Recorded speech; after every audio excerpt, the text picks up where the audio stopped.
So with the end of the NBA season comes the end of the Inside the NBA on TNT.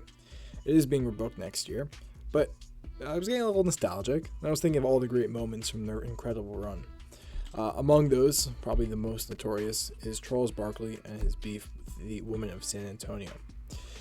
Obviously, you're probably familiar if you clicked on this video, but really got me thinking.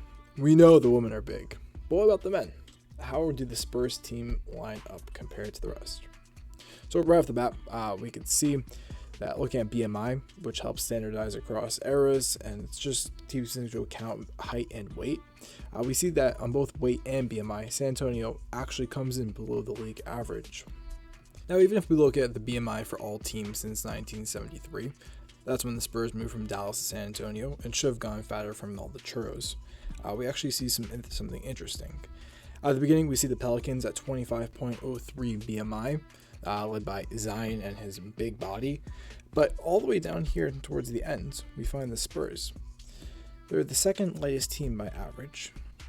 Even further, when you look at it, the Spurs got skinnier after moving to San Antonio. Like we mentioned before, they were in Dallas from 67 to 73. In terms of BMI, they were actually much closer to league average than after they moved to San Antonio. Further moving down, now over the course of NBA history, we see players have gotten faster, stronger, taller, and frankly just overall bigger.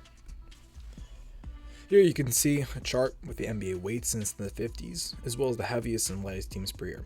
You can see it got bigger, except for the 70s when the entire league was playing on crack. But if we zoom in on the last 30 years, you can see two distinct eras. First, we have the Shaq era of the 90s, when teams were just beefing up as much as possible to stop this absolute tank of a man. Then, in 2015, something happened. The baby assassin came into the league, and we have the small ball revolution of teams chucking up threes. This has led to a decline across the board for NBA weights ever since.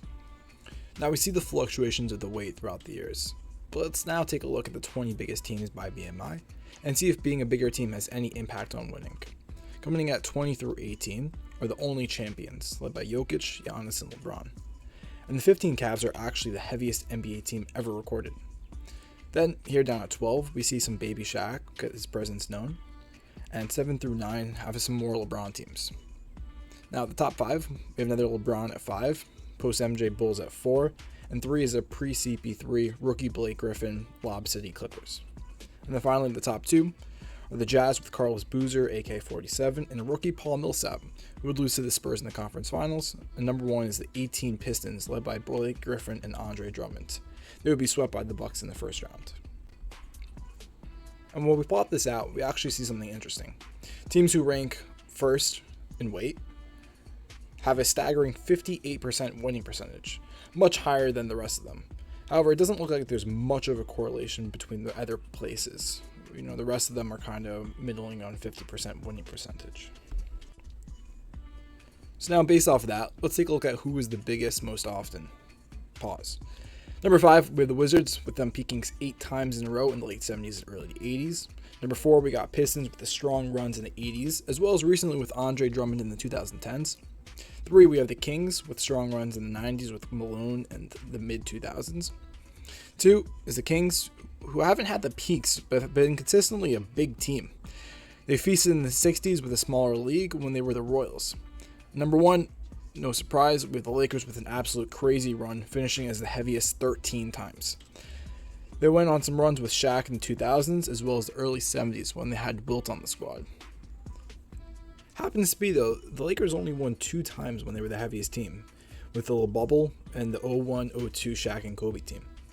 Now, so as we saw a little bit before, being the heaviest team does correlate with winning percentage. But let's see how they actually do when it comes time to the playoffs.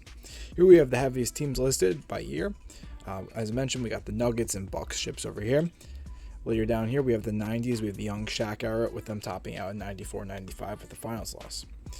Scroll a little bit further, we have the late 70s, with the then Bullets dominating the Coke era, and then peaking at 77-78, winning the championship. Then skipping all the way down to the beginning, we have some of those George Mikan Minneapolis Lakers runs. Just look at the final stats. We see 15 of the 74 teams missed the playoffs, 59 of them made the playoffs, 26 advanced to the semis, 14 to the finals, and 9 of them won the championship.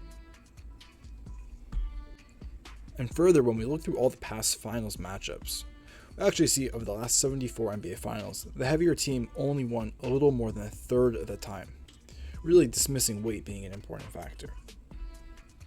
So let's now try to find and see what actually contributes to winning most games. I looked at all the teams throughout NBA history and ran regressions to see how correlated win percentage was between the stats. Here's the all-time charted BMI, weight, age, and height. On the y-axis is the category, and the x-axis has the team's winning percentage that year. We can see there is really zero correlation, except for age down the bottom left. Now I wanted to check if other box score stats also had some correlation to winning percentage. And when you standardize for league average and overlay them on top of each other, you see this colorful modern art piece, which I thought looked kind of nice, so I just wanted to leave in the video. But here you see the correlation of all these stats, 2-point percentage, total rebounds, and field goal percentage being strong correlations, while block, fouls, and assists surprisingly have no effects. Obviously turnovers being negative makes sense. But to interpret what these numbers actually mean, is that for every percent above league average a team is in the category, their win percentage goes up by the number represented. So if a team were to be 10% better at 2-point percent shooting, they'd be expected to win an extra 21 games in the season. Now these are some cool stats, and maybe it means you should focus on more rebounding and 2-point percentage, but we know the NBA has changed so much in the last 10 years. So if we chart these numbers out, and only focus on the last 10 years, we see a huge spike in 3-point percentage, as well as a huge drop-off on regular field goal percentage, showing how much the 3-point percentage has dominated the game. And if we look back to those age, height, weight, and BMI that we were looking at before, but only focus on the last 10 years, we see another strong jump in the importance of age to winning. I hypothesize that as teams who are trying to win usually get the help of veterans who are looking to win championships, while teams who are rebuilding only focusing on the growth and development of their younger players. Except for these 2 dots down here. They're the 2 biggest outliers, being the youngest and best teams. Happens to be 23-24 OKC Thunder, and over here, the 24-25 OKC Thunder.